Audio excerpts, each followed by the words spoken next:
এইটা হচ্ছে কাটরা মসজিদের ভেতরটা। এই যে দেখতে পাচ্ছ এই জায়গাগুলো তোমাদের মনে হতে পারে সুড়ঙ্গের মতো, এগুলো কিন্তু সুড়ঙ্গ না। আসলে সেই সময় মসজিদকে এইভাবেই তৈরি করা হতো। এই যে দেখতে পাচ্ছ তোমাদের সামনে পিলারগুলো, আমরা যেমন মন্দির বা বাড়ি তৈরি করতে পিলার দিয়ে করি, সেই সময় মুসলিম শাসকরা মসজিদ তৈরি করতো বিম দিয়ে, এগুলোকে বিম বলে। এইভাবেই বিমের মতো করে মসজিদ তৈরি করা হতো।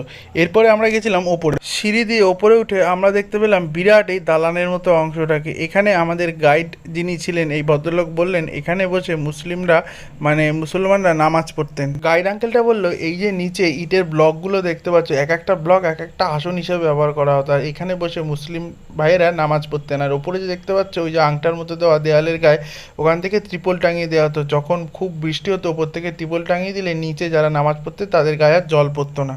আর ওইদিকে হচ্ছে কাটরা মসজিদে ঢোকার প্রধান দরজা, ওদিক দিয়ে মুর্শিদ কুলিকা কাটরা মসজিদে প্রবেশ করতেন। কাটরা মসজিদ সম্পর্কে আরও ইনফরমেটিভ নিউজ পাবে আমার নেক্সট ব্লগে।